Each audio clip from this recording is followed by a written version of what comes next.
I'm very busy, my daughter said while I fought for my life in the ICU. 9 days on life support. Machines breathing for me, heart monitor flatlining twice. The doctors called it critical. Touch and go, they said. My daughter Rachel got 6 calls from the hospital. Her response?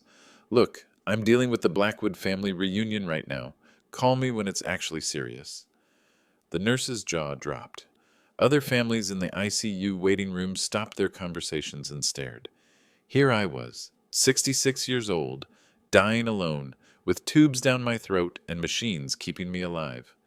30 years I raised her after her mother died, worked double shifts, sold everything I owned, gave her every dollar I had, and she couldn't spare 30 minutes to see if her father would live or die.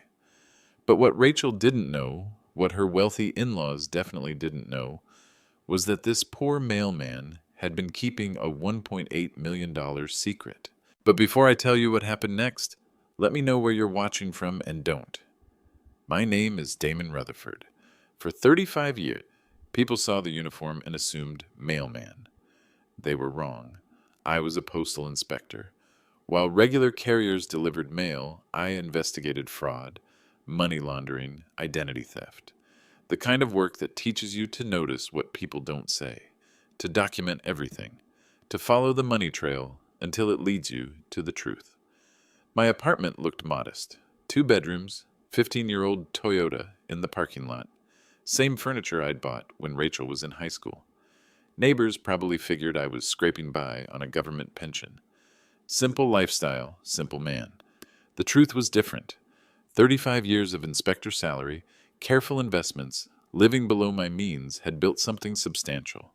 The bank statements showed $1.8 million across various CDs and savings accounts. The life insurance policy was worth another $900,000.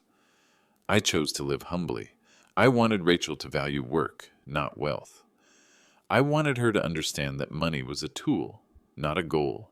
That character mattered more than bank balances. I never told her about the money. I thought I was teaching her the right lessons. I never told her about the money. That was my first mistake. Every month I watched her struggle with bills, watched her stress about mortgage payments and car repairs. I could have made it all disappear with one conversation. But I believed in earned success, in the dignity of working for what you have. I should have realized some lessons are too expensive to learn the hard way. Rachel was 8 when cancer took Maria away from us. I still remember the hospital room, the smell of antiseptic, and that specific silence that comes before goodbye. Maria's hand felt paper thin in mine, cold despite the blankets piled around her. "Promise me," she whispered, her voice barely audible over the machines. "Promise me she'll never want for anything." I squeezed her hand gently. "I promise. And Damon, make sure she knows she's loved, every single day. I promise." Those were the last coherent words my wife spoke. The hospital bills wiped out our visible savings. $47,000 gone in 3 months of treatments that couldn't save her. Rachel saw me selling personal items, working double shifts, eating peanut butter sandwiches for dinner so she could have real meals. What she didn't see was the inspector's pension building steadily, the careful investments I was making with every extra dollar. She saw sacrifice. I was actually building her future. I taught her to make her bed every morning. I taught her to say please and thank you.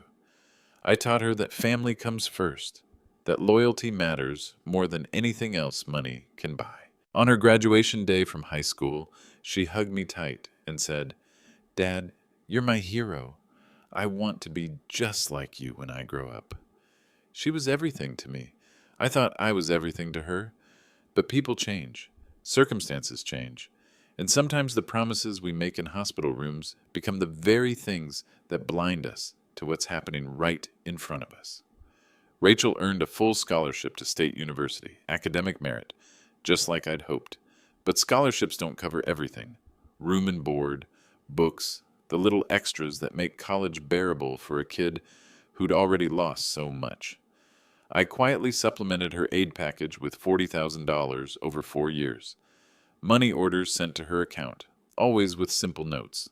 From Dad, with love. She thought I was sacrificing again, stretching a modest pension to help her succeed. Junior year, she called home excited about someone new. Dad, I want you to meet Gregory. Gregory Blackwood III. The name meant nothing to me then.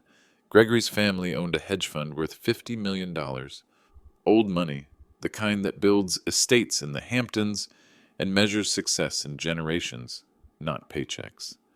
When I researched them later, old postal inspector habits die hard, I found charity galas, country club memberships, and the kind of wealth that never thinks about mortgage payments. At their engagement party, I wore my best suit, the one I'd bought for Maria's funeral 12 years earlier. The Blackwoods wore clothing that cost more than most people's monthly salary. Vivian Blackwood, Gregory's mother, shook my hand exactly once. Her smile never reached her eyes. So nice to meet Rachel's father. The postal worker, isn't it? Postal inspector, I corrected gently. Of course. At the wedding, I paid for $25,000 worth of flowers and photography. The Blackwoods paid for the reception at their country club. I got seated at table 12, in the back, with Rachel's college friends. The Blackwoods made it clear I wasn't their kind of people. The twins were born 18 months after the wedding.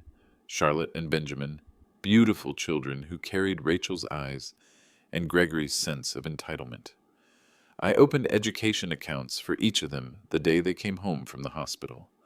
$150,000 each, invested conservatively, growing steadily toward their college years. Rachel never knew about the money. As far as she understood, Grandpa Damon was just a retired postal worker who brought toys and read bedtime stories. The distance started small. Dad, maybe you could dress a little nicer when you come over? Gregory's parents visit a lot. And, Dad, the kids are getting confused about your apartment. Maybe we should explain that some families live differently? Dad, Charlotte mentioned at school that her grandfather delivers mail. The other parents, well, you understand. I understood perfectly. I was becoming an embarrassment. The children learned quickly. At family gatherings, they'd run to hug me, then glance nervously at their grandmother, Vivian, before stepping back. They learned not to mention poor grandpa in front of certain people. They learned to love me quietly. By their 6th birthday, my visits had shrunk to monthly occasions. Quick stops, polite conversation, gifts that were appreciated but never quite right. The Blackwood grandparents gave elaborate presents, ponies, European vacations, private tutoring. I gave books and board games. The children are getting older, Dad. They need stability, consistency. Maybe we should coordinate your visits better? I started seeing my daughter through their eyes, and I didn't like what I saw. A working man who didn't know his place, a burden they tolerated out of obligation. What none of them knew was how much I was actually providing. Every month, $1,800 left my checking account and appeared in Rachel's mortgage payment system. For 8 years, I'd been covering their house payments while Gregory took credit for providing everything for his family. The student loans Rachel thought Gregory had paid off? $85,000 from my savings, transferred in carefully timed payments that looked like they came from Gregory's business accounts. Car repairs when Rachel's Honda needed transmission work, $3,000. Emergency dental work for the children, $4,500. The new roof after the storm damage, $12,000. Every crisis that threatened their perfect lifestyle, I quietly solved with postal inspector money they never knew existed. Rachel's part-time job at the art gallery covered her spending money and gave her something to talk about at dinner parties. The real bills, mortgage, insurance, utilities, the children's private school supplements, those came from apartment 4B in my modest complex, from a man they barely tolerated at family gatherings. I kept detailed records, the way I'd been trained to document financial crimes, bank statements, transfer receipts, copies of every payment, not because I planned to use them, but because accuracy was a habit I couldn't break. She had no idea where the money really came from. Gregory's hedge fund managed investments for wealthy clients. The irony wasn't lost on me. He was advising people on financial security, while his own family's stability depended on a postal inspector's hidden generosity. 6 months before the stroke, I made an appointment with Catherine Morrison, an estate planning attorney I'd worked with during a mail fraud investigation years earlier. I want to protect my grandchildren's future, I told her, but I want to make sure they learn values before they inherit wealth. Catherine understood immediately. We structured education trusts for Charlotte and Benjamin, $300,000 each, managed by an independent trustee, inaccessible until they turned 25. Money for college, graduate school, starting their adult lives on solid ground. The trusts were designed to bypass Rachel entirely. As far as the legal documents were concerned, she didn't exist in the inheritance chain. The children would receive financial education along with their funds, learning about investment, responsibility, the difference between having money and being owned by it. I also changed the beneficiary on my life insurance policy. Instead of Rachel inheriting $900,000, it would fund additional educational opportunities for the twins, study abroad programs, internships, the kind of experiences that build character along with knowledge. Your daughter won't be able to contest these arrangements, Catherine explained. The trusts are irrevocable, and the insurance policy designation is your legal right to change at any time. I was protecting their future from people who might not deserve it. I signed every document carefully, my postal inspector training making me read every clause twice. These weren't just legal papers. They were insurance against the possibility that wealth without wisdom could ruin the next generation. The Hampton estate was worth $12 million. Waterfront property with private beach access, tennis courts, a guest house larger than most people's primary residences. Every summer, the extended Blackwood family gathered there for 3 weeks of what they called quality family time. What they actually meant was 3 weeks of Rachel working as unpaid domestic staff. I discovered this by accident, calling Rachel's cell phone one afternoon and getting Gregory instead. He was irritated, distracted. She can't talk right now. She's managing lunch service for 18 people. Mother has very specific requirements about presentation. Lunch service, like Rachel was the hired help. When I pressed for details, the truth came out in pieces. Rachel woke up at 6 every morning to prepare breakfast for the family and guests. She coordinated meal planning, grocery shopping, table settings. She managed the cleaning staff, arranged activities for the children, served drinks during evening gatherings. It's important for Rachel to contribute to family traditions, Gregory explained when I questioned the arrangement. Mother believes everyone should earn their place at the table. Vivian Blackwood treated my daughter like a servant who happened to be related by marriage. Your people understand service work, she'd told Rachel during one particularly humiliating conversation I'd overheard during a brief visit. Rachel defended the arrangement. I want to be part of the family, Dad. This is how they do things. I need to prove I belong here. She was trading her dignity for their acceptance, and I was funding the whole performance. 35 years as a postal inspector builds certain habits. You document everything. You verify stories. You follow the money until it tells you what people are really thinking. My smartphone had a voice-activated recording app, legal in our state as long as one party consents to the recording. I consented to every conversation I was part of, and my phone quietly captured anything said in my presence. It wasn't paranoia. It was professional training applied to personal relationships. I'd already run background checks on Gregory's business operations. His hedge fund had some interesting patterns. Client funds moved in ways that suggested either brilliant market timing or something else entirely. Nothing criminal that I could identify, but worth watching. Vivian Blackwood's charity work looked impressive until you examined the actual financial distributions. 92% of donations went to administrative costs. 8% reached actual recipients. Legal, but barely. These weren't people guided by the same moral compass that had directed my career. They operated in gray areas, manipulating systems for personal advantage. They weren't necessarily criminals, but they weren't what I'd call ethical either. The recording app was my insurance policy. If they ever moved against Rachel in ways that threatened the children's welfare, I'd need evidence of their true character. Courts care about documentation, not intuition. I had no idea how soon I'd need those skills again. My phone sat on my nightstand every evening, a small digital witness to conversations that revealed more about my daughter's new family than any background check ever could. My 66th birthday fell on a Tuesday in March. Nothing special planned, maybe dinner at the diner down the street, possibly a phone call from Rachel if she remembered. She didn't remember. Instead, I spent the evening watching her Instagram stories. Rachel and Vivian at an expensive spa, getting side-by-side massages, manicures, some kind of facial treatment that involved gold flakes. Self-care Sunday with my amazing mother-in-law. Blessed hash family time. Hashtag grateful. Self-care Sunday on my birthday Tuesday.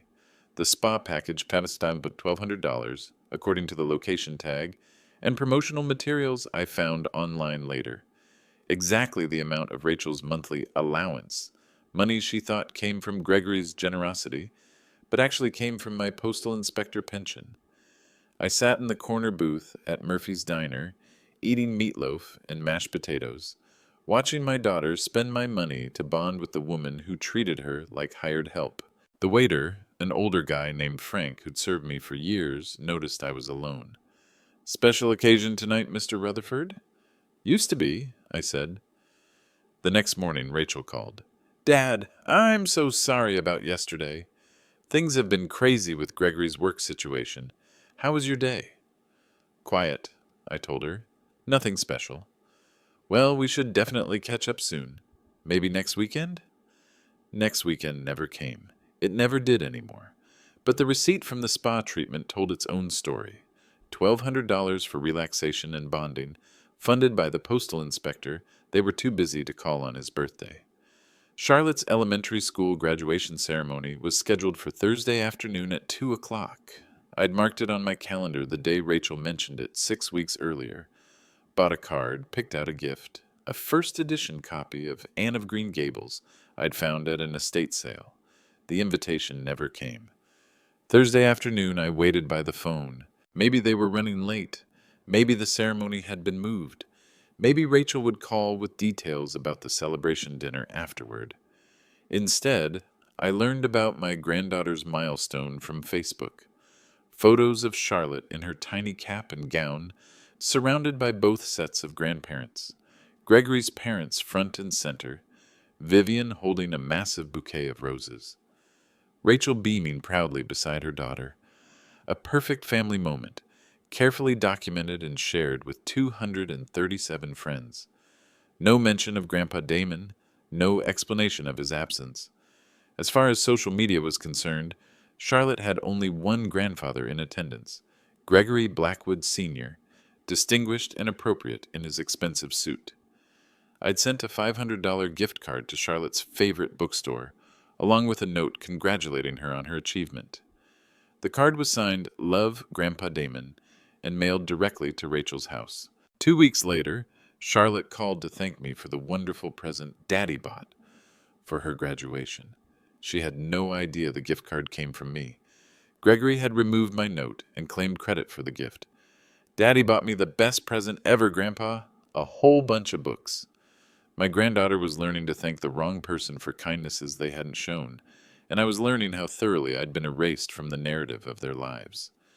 The chest pains started on a Tuesday evening while I was reviewing bank statements, sharp, radiating from the center of my chest down my left arm, classic heart attack symptoms that sent me straight to the emergency room.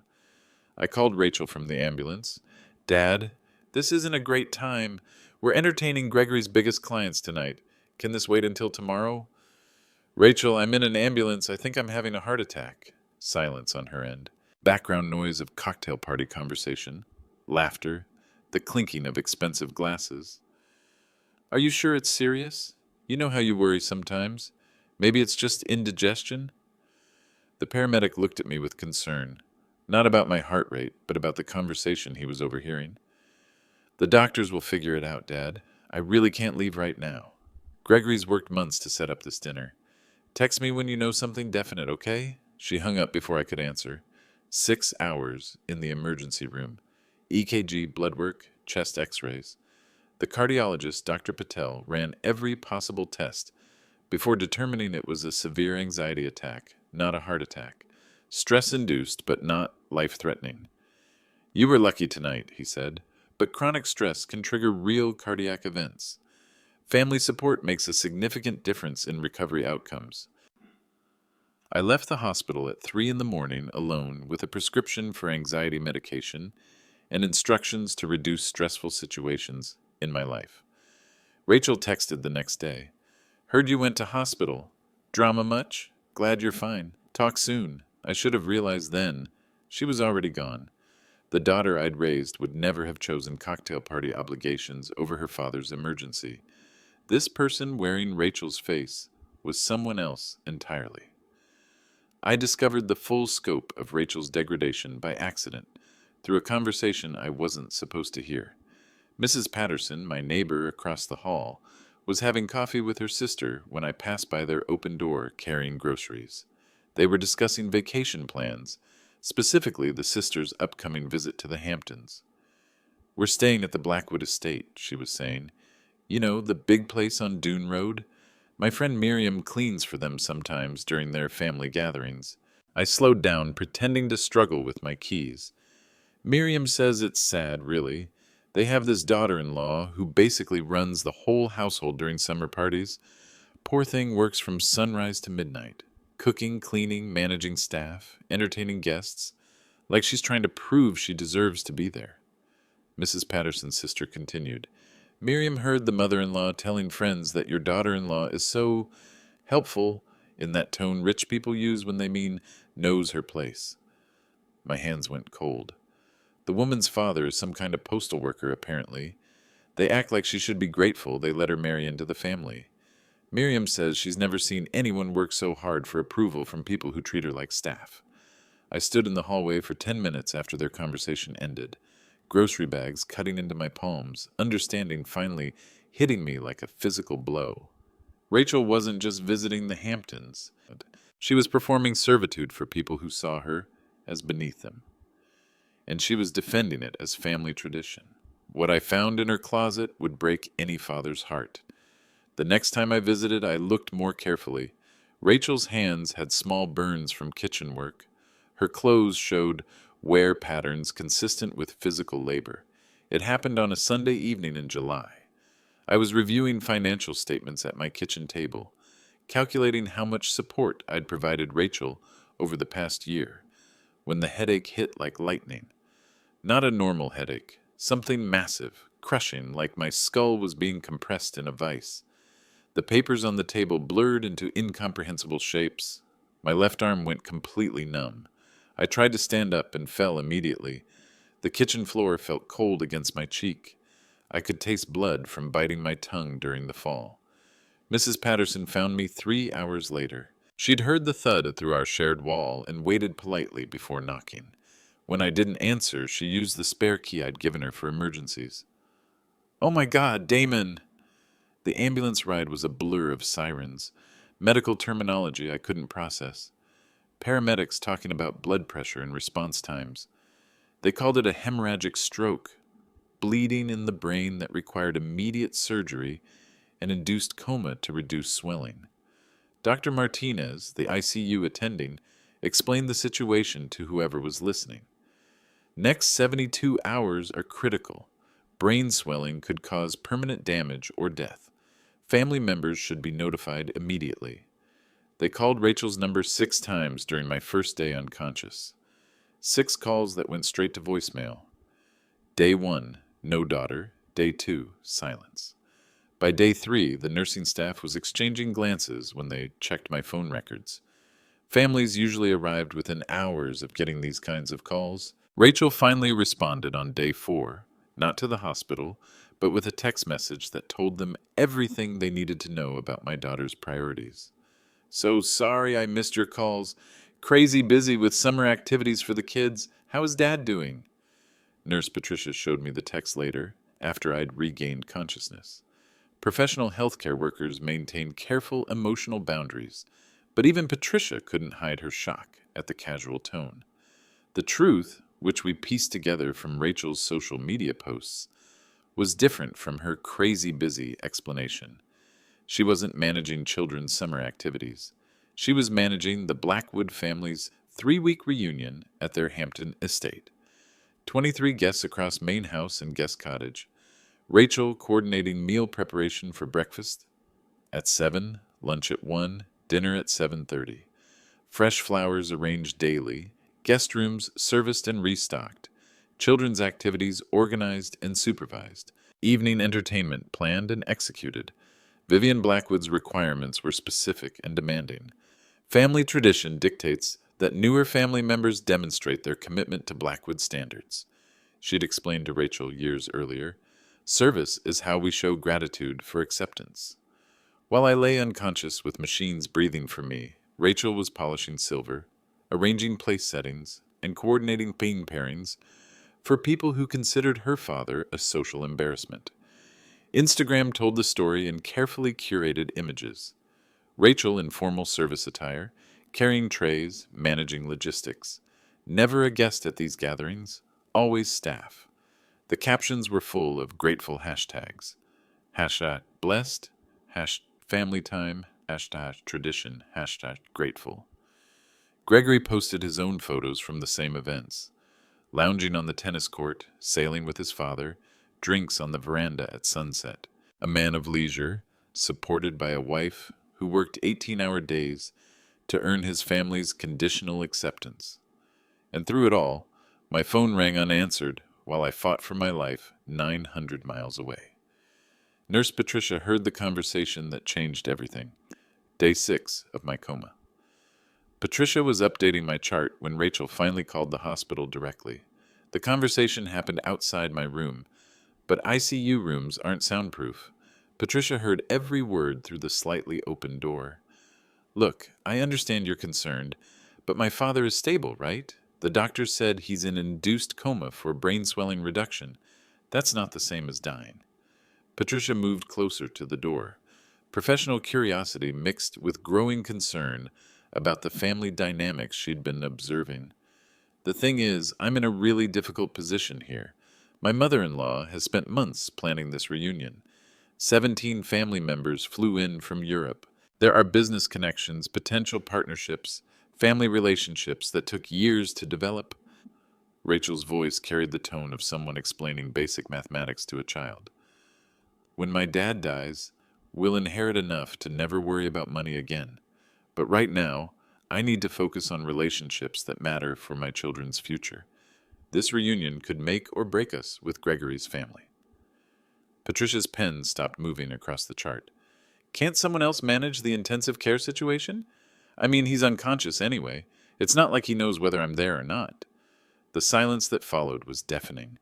Patricia could hear her own heartbeat, the steady beep of my life support machines, the distant conversation of other families who'd been maintaining bedside vigils for their loved ones. She had no idea I could hear every word through the door. My brain was injured, but my hearing was working perfectly. Every syllable of my daughter's calculation burned itself into my memory. Day 9 brought the crisis that changed everything. My condition deteriorated suddenly. Brain swelling increased, blood pressure spiked, respiratory function declined. Dr. Martinez called it a critical turning point, the kind of emergency that brings families running from wherever they are. The hospital's protocol required contacting my emergency contact immediately. They called Rachel's number at 8:15 p.m. Vivian Blackwood answered. The speakerphone conversation happened in the ICU waiting area, where 4 other families were maintaining vigils for their own critically ill relatives. Patricia was nearby, updating charts. Dr. Martinez was present to explain the medical urgency. This is St. Mary's Hospital, calling about Damon Rutherford. His condition has taken a serious turn. We need his daughter Rachel here immediately. Vivian's voice carried the particular authority that comes with old money and absolute certainty in one's own importance. I'm afraid that's impossible tonight. We're hosting our annual charity dinner, 40 guests, including several board members from major philanthropic organizations. My daughter-in-law has real responsibilities here. Dr. Martinez tried again. Ma'am, you don't understand. Mr. Rutherford may not survive the night. His daughter should be here. Young man, let me explain something about priorities. When Mr. Rutherford dies, and clearly he's going to die whether my daughter-in-law rushes to his bedside or not, she'll need the relationships we're building tonight. Tell them to call when he's actually dead. My daughter-in-law has work to do. The silence in the waiting area was absolute. 4 families stopped their quiet conversations and stared at the phone. Dr. Martinez's face went through several expressions before settling on professional disgust. That's the moment everything changed forever. I woke up at 3:17 a.m., alone in room 314 of the intensive care unit. The first thing I noticed was the silence.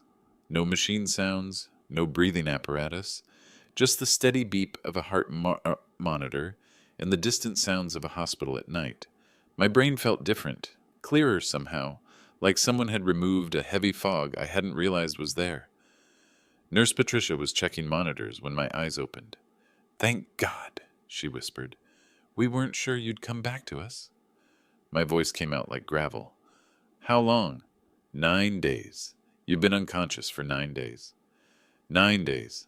I tried to process that information, but my brain kept circling back to a conversation I remembered hearing. Fragments of voices, words that felt important but incomplete. "My daughter, did she?" Patricia's expression told me everything before she spoke. "Mr. Rutherford, we tried calling your daughter multiple times. We left messages, sent texts, even contacted the number marked as secondary emergency contact." The pieces started assembling themselves. Rachel's voice on a phone call, something about priorities and inheritance. A woman's voice I didn't recognize, talking about charity dinners and real responsibilities. "I heard everything she said," I told Patricia quietly. Patricia nodded. "I know. I was there for most of it." But I wasn't the same man who fell unconscious 9 days ago. Something had shifted during those lost days. Not just the brain injury, not just the medical emergency. Something deeper. The part of me that had spent 30 years making excuses for other people's behavior had gone quiet permanently. My smartphone was sitting on the nightstand beside my bed, exactly where I'd left it 9 days earlier. The voice-activated recording app I'd installed months ago had been running continuously, triggered by conversations in the room, 9 days of audio files, doctors' consultations, nursing staff updates, and most importantly, every phone conversation that had taken place within range of my bedside. Rachel's voice was crystal clear on the recordings. "My father is stable, right? The doctor said induced coma for brain swelling reduction. That's not the same as dying." Gregory's voice came through just as clearly during their private calls. "When the old man dies, Rachel inherits everything. We just need to be patient and let nature take its course." But Vivian's voice was the revelation that changed everything. "Finally, she'll have real money, not postal worker scraps. We can stop pretending to care about that pathetic man's feelings." The recordings were legally admissible. Single-party consent state, my phone, my room, my conversations. Every word they'd said while planning around my death was documented with timestamp precision. But the real discovery was in Rachel's conversation with someone I didn't recognize. Apparently, a lawyer Gregory had consulted about inheritance procedures. "How soon after death can we access the accounts? And what's the process for transferring property titles? We'd like to move quickly once it's over." They had no idea what they'd just confessed to. 9 days of evidence that my daughter and her husband were actively planning to profit from my death, treating it as a business transaction rather than a personal loss. The dark hospital room became my strategy planning center. I mentally reviewed everything I knew. Rachel's abandonment during my crisis. The Blackwood family's treatment of her as domestic help. Gregory's business practices that bordered on questionable. Vivian's casual cruelty and social manipulation. My grandchildren being taught to hide their grandfather's working-class background. Charlotte and Benjamin learning to measure people by bank account balances rather than character. For 30 years, I'd enabled this progression by staying silent, by absorbing disrespect, by funding their lifestyle while accepting their shame. I'd been the postal inspector who forgot his own training. When people show you who they are, believe them. She chose them, I said quietly to the darkroom. Now I choose differently. Catherine Morrison's business card was still in my wallet. Estate planning attorney, someone who understood complex financial structures and legal protections. Someone who could help me restructure everything before Rachel had a chance to claim inheritance she'd never earned.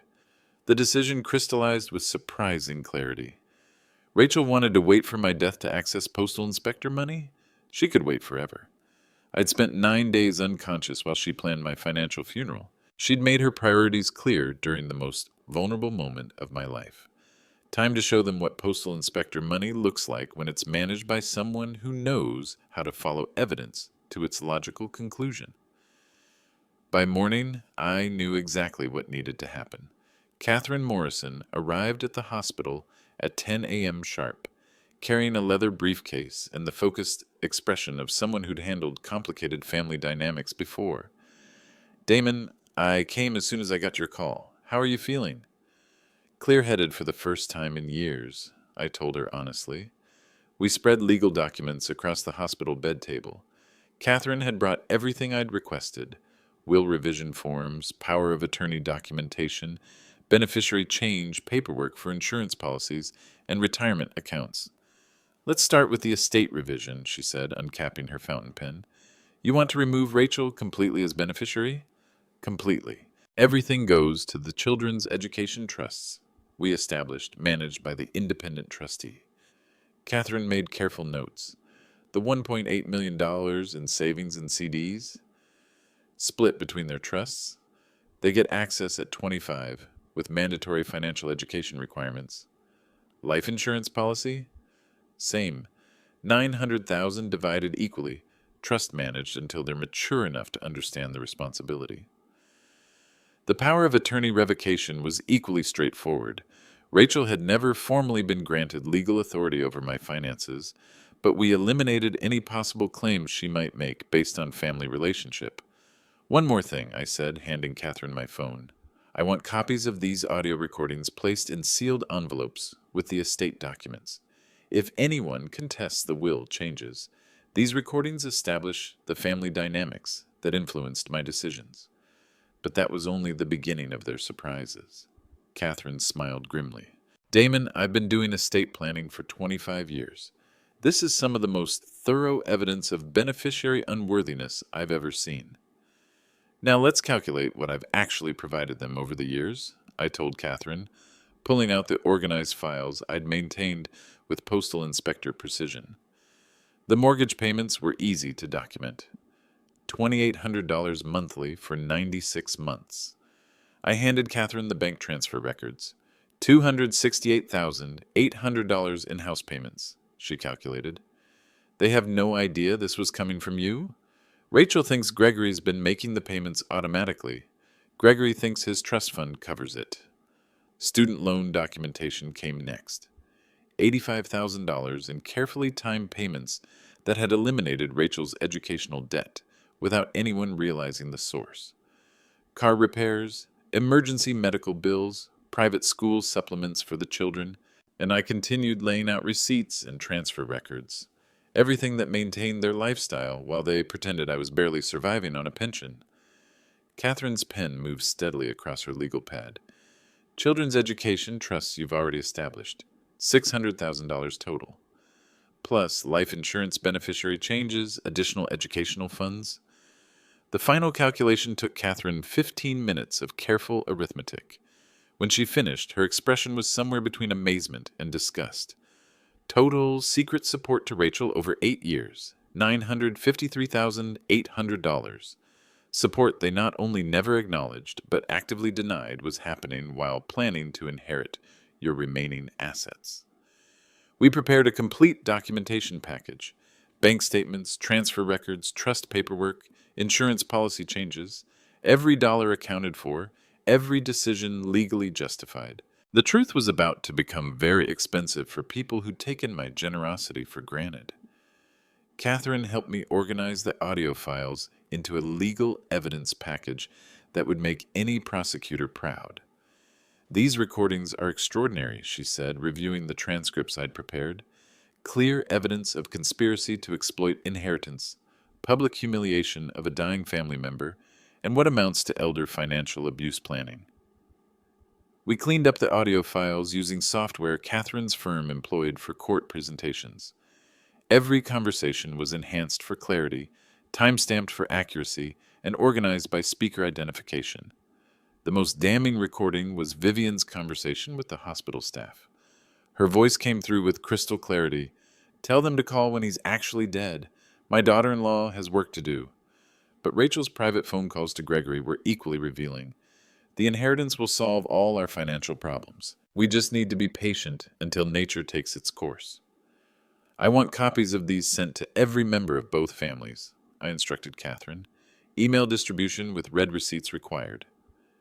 "That's aggressive, Damon. Are you sure?" "I've spent 9 years watching them treat my daughter like household staff while she defended their behavior as family tradition. I've spent 9 days listening to them plan my financial funeral while I fought for my life." Catherine prepared the email package with legal precision. Subject line: Family Values, Recorded Conversations During ICU Crisis. Each recording labeled, dated, and accompanied by medical records showing the timeline of my critical condition. I wanted everyone to hear exactly who they really were. 24 hours after the emails went out, both families would understand that postal inspector documentation skills extend far beyond mail fraud investigations. Discharge from the hospital required careful planning. I wasn't going back to apartment 4B, where Rachel could show up whenever guilt or financial pressure motivated her to check on Dad. Catherine had researched assisted living facilities while I was finalizing legal arrangements. Heritage Manor is upscale but not ostentatious. Independent living with medical support available. $4,500 monthly. "Easily affordable now," I said. The financial freedom was startling. For years, I'd been secretly supporting Rachel's lifestyle while maintaining my own modest standard of living. With that support eliminated, my postal inspector pension and investment income provided comfortable independence. Address change forms were filed with postal service precision. Utilities transferred, bank accounts updated, phone number changed to unlisted. The apartment lease was terminated with 30 days' notice. Rachel wouldn't be able to drop by anymore. She'd have to ask permission to visit, like any other guest. Patterson helped me pack personal belongings, photograph albums, books, the few pieces of furniture that held sentimental value. Everything else went to charity donation or estate sale. "You sure about this, Damon?" she asked, wrapping Maria's china in newspaper. "Seems like a big change." "Mrs. Patterson, I've been accommodating other people's comfort for 9 years. Time to prioritize my own." Heritage Manor provided a one-bedroom apartment with kitchenette, emergency medical response, and most importantly, controlled access. Security desk, visitor registration required, guest permissions managed by residents. They'll have to find me now, if they even try. 3 weeks later, reality hit them like a freight train. August 1st, the mortgage payment bounced. $2,800 that had automatically transferred from my checking account for 96 consecutive months simply didn't arrive. The bank's automated system sent a notice to Gregory's email address. "Insufficient funds in designated payment account. Please contact your financial institution immediately." Gregory called the bank first. "There must be some mistake. This account has never had insufficient funds." "Sir, the account was closed on July 15th by the account holder. All automatic transfers were terminated at that time." Gregory stared at his computer screen, trying to process information that made no sense. "Closed by whom?" "The account belonged to a Mr. Damon Rutherford. He terminated all services and requested transfer of remaining funds to different institutions." The silence that followed was delicious, according to Patricia, who'd stayed in touch and heard the story through Rachel's panicked phone calls to mutual friends. Rachel tried calling my old number first. Disconnected. Then she drove to the apartment building and found strangers moving into 4B. Mrs. Patterson, loyal to the end, told them I'd moved, but she had no forwarding address. For the first time in 8 years, Rachel was forced to confront a basic question. Where had their mortgage payments actually been coming from? Gregory's emergency meeting with his accountant revealed additional problems. The business credit line, which Gregory thought was secured by his trust fund, was actually guaranteed by automatic transfers from external accounts. accounts that no longer existed. But the bigger shock was still waiting in their mailbox. A certified letter with a return address from Catherine Morrison, estate planning attorney. The certified letter arrived on August 15th, requiring Rachel's signature for delivery. Catherine had drafted it with legal precision and personal directness that reflected everything I'd learned about my daughter's character during 9 days of recorded conversations. Dear Rachel, this letter serves as formal notification of changes to estate planning, financial support, and inheritance arrangements effective immediately. After careful consideration of family dynamics observed during my recent medical crisis, the following decisions have been made. 1. You have been removed as beneficiary from all accounts, insurance policies, and estate documents. 2. Financial support totaling $2,800 monthly mortgage payments has been permanently terminated. 3. All remaining assets will transfer to education trusts for Charlotte and Benjamin, managed by independent trustees until age 25. 4. Power of attorney authorizations have been revoked and cannot be reinstated. Attached, you will find documentation of financial support provided over the past 8 years, totaling $953,800. This includes mortgage payments you believed came from Gregory's accounts, student loan payments you thought Gregory had made, and emergency assistance you assumed was Gregory's generosity. Also attached are audio recordings from my hospital room during the 9 days you chose to prioritize Blackwood family social obligations over your father's life-threatening medical crisis. These recordings include conversations with Gregory about inheritance timing, discussions with Vivian about postal worker scraps, and your personal statement to hospital staff that you would prefer to be contacted when he's actually dead. Your choices have consequences. Mine do too.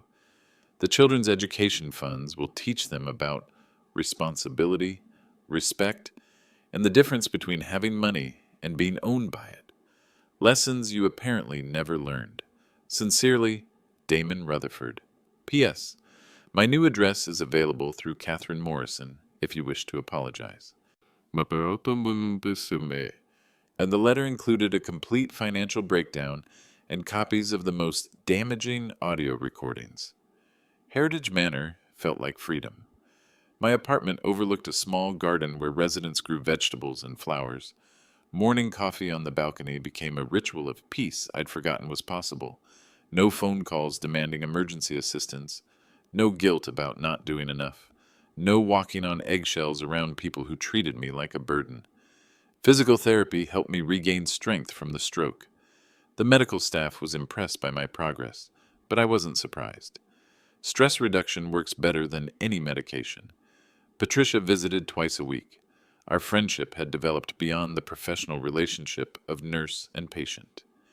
She understood family dynamics from years of ICU experience, and she appreciated the quiet satisfaction of watching someone reclaim their dignity. You look different, she said during one of her visits. Healthier, more relaxed. I'm living for myself for the first time in 30 years, I told her. Volunteer work gave me purpose without exploitation. The local foster care system needed mentors for teenagers aging out of the system, kids who understood what it meant to be discarded by people who should have protected them. These kids need to learn that blood relationship doesn't guarantee love, but chosen family can provide what biological family failed to give. I explained to the program coordinator. I donated $100,000 anonymously to the Postal Workers Benevolent Fund. People who'd spent careers serving the public deserved support during emergencies without having to beg family members for basic dignity. Investment management became a pleasant hobby rather than a source of stress. Without the financial drain of supporting Rachel's lifestyle, my portfolio grew steadily. I was finally free. But they weren't done fighting yet. Rachel's attempts to restore the relationship would reveal exactly how little she'd learned from the consequences of her choices. Rachel appeared at Heritage Manor's front desk on September 3rd, dressed in what she probably thought was appropriately humble clothing. The security staff called my apartment for visitor approval. Sir, a Ms. Rachel Blackwood is here to see you. Should I send her up? Give me 10 minutes, then send her to the community room. I'll meet her there. Public spaces for difficult conversations. Another lesson from postal inspector training. Rachel looked smaller than I remembered. The confident woman who'd managed Hampton estate gatherings was replaced by someone whose mortgage payments were 30 days overdue and whose husband's business was under increasing scrutiny. Dad.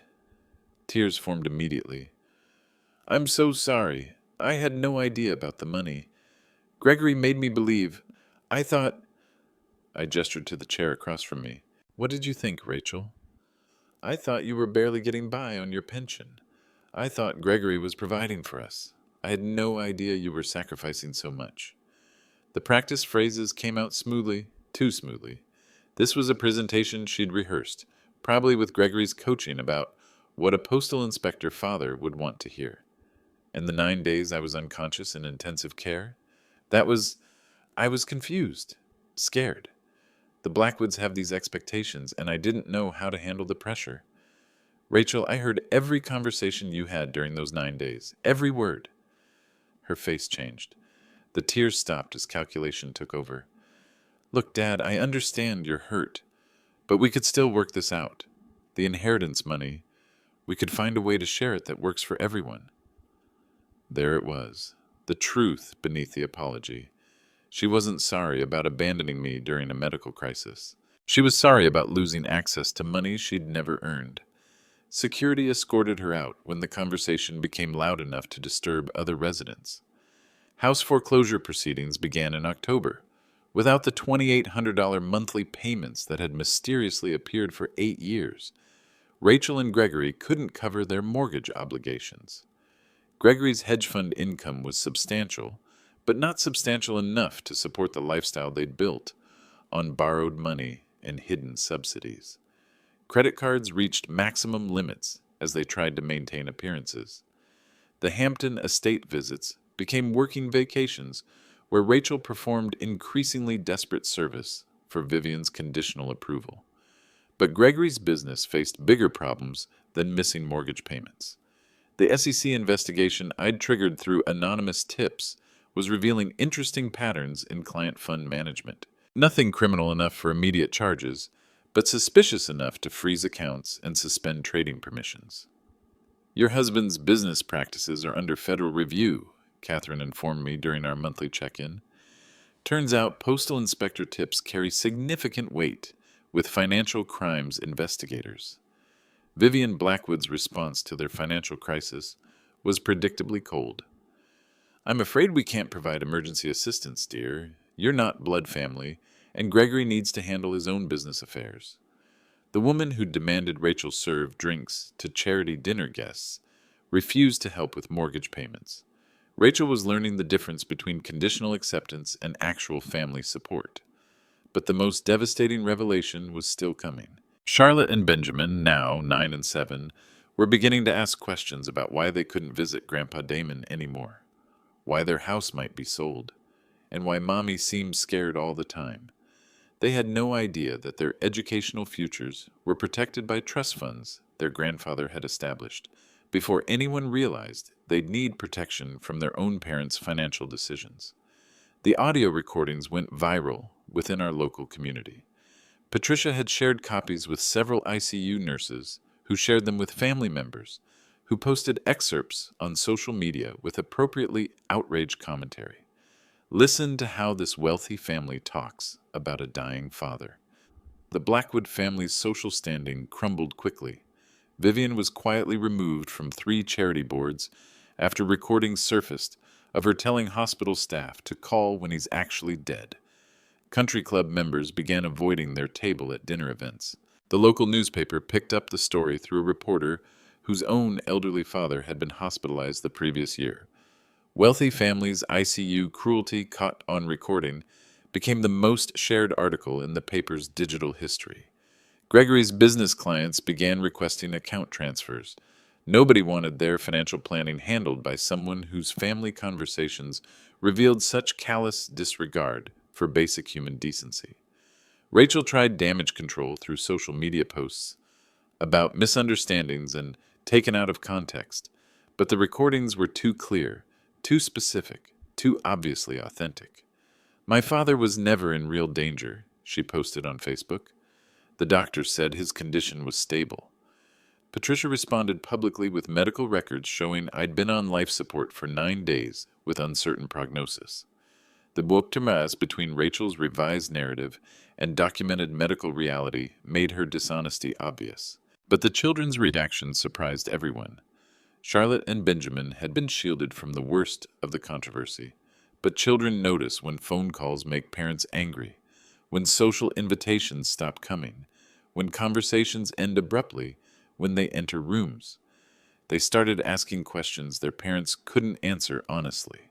Charlotte found the hidden photographs while helping pack boxes during the foreclosure preparation. A shoebox tucked behind winter coats contained years of pictures. Grandpa Damon at school events, birthday parties, graduations. Evidence of attendance at moments Rachel had told them he couldn't make it to. Benjamin discovered handwriting on gift cards they had received over the years.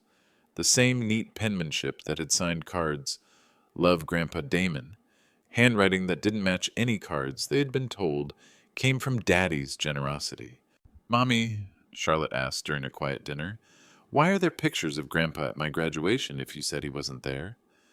Rachel's explanation about confusion and different events didn't satisfy 9-year-old logic. Why does this gift card have Grandpa's handwriting if Daddy bought it? Children are natural investigators when adults' stories don't match physical evidence.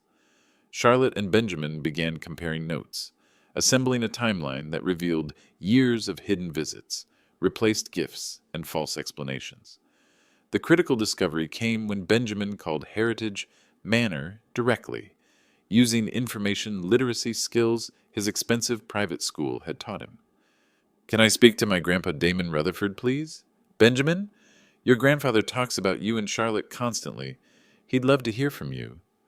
Mommy said you moved away and didn't want to see us anymore." Silence on my end as I processed another layer of Rachel's manipulation. "Benjamin, I never moved away from you. I moved away from people who hurt my feelings, but I would love to see you and Charlotte anytime your parents give permission." The children were learning to think for themselves, and they were learning that truth and family loyalty sometimes require different choices than blind obedience. The SEC investigation reached critical mass in November. Gregory's hedge fund had been operating in gray areas that became black and white violations once federal investigators applied postal inspector attention to detail. Client funds moved through accounts in ways that generated excessive fees, created artificial trading volume, and shifted risk from Blackwood portfolios to client investments. My anonymous tips had provided the initial thread. 35 years of following financial paper trails taught me exactly what patterns to highlight for maximum investigative impact. "Your information was extraordinarily helpful," the lead investigator told me during a confidential interview. Most anonymous tips lack the specificity needed for serious investigation. Yours read like professional financial crime analysis. Gregory lost his investment licenses in December. Civil charges followed, along with asset freezing orders that left the family without access to accounts they'd assumed were secure. The Blackwood family money, built over generations of careful investment and social connections, evaporated under federal scrutiny. Vivian's charitable foundations were revealed as tax avoidance schemes. Gregory Sr.'s business partnerships dissolved under regulatory pressure. For people who'd spent their lives believing wealth provided immunity from consequences, the speed of their social and financial collapse was devastating. But Rachel's response revealed her true character one final time. Instead of supporting her husband through legal difficulties, she consulted a divorce attorney about protecting herself from his financial liabilities. "I can't afford to be connected to someone under federal investigation," she told friends, according to reports that reached me through our still interconnected community. Suddenly, they needed help. Too bad they'd burned that bridge. The final surprise was waiting for them on Charlotte and Benjamin's 18th birthdays, still 9 years away. Catherine Morrison's law firm had instructions to contact Charlotte and Benjamin directly when they reached milestone birthdays. First contact at age 16 for initial financial education, full access at 25. The children chose their own path much earlier. On Charlotte's 10th birthday, she asked Rachel directly, "Why can't we visit Grandpa Damon? We know he wants to see us." Rachel's explanation about complicated adult problems didn't satisfy either child. They used birthday money to buy prepaid phone cards and called Heritage Manor weekly. Our conversations began tentatively, but grew into genuine relationships built on honesty rather than manipulation. "Grandpa, why did Mommy say you didn't have any money when you live in such a nice place?" "Charlotte, sometimes people say things that aren't true because they're embarrassed about their own choices." I told them about the education trusts during one of our phone calls. Not the dollar amounts. Children don't need financial pressure, but the concept of protected future opportunities. Your education and early adult years are secured, regardless of what happens with your parents' situation. You'll be able to make choices based on what's right for you, not what's financially necessary. Benjamin asked the crucial question: does that mean we don't have to choose between having money and having values? Exactly, Benjamin. Money should serve your values, not control them. And their first Christmas invitation to Heritage Manor arrived in the mail addressed to me directly, written in careful 9-year-old handwriting. "We want to know our real grandpa." Rachel never gets access to funds.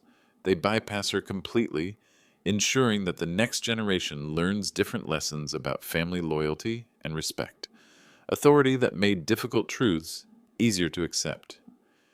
To everyone who's listened to this story, I want you to understand what I learned during 9 days of unconsciousness while my family planned my financial funeral. I gave my daughter everything: financial support, unconditional love, second chances, and excuses for behavior that became increasingly unforgivable. What I didn't give her were boundaries. Love without respect becomes enabling. Sacrifice without appreciation becomes abuse.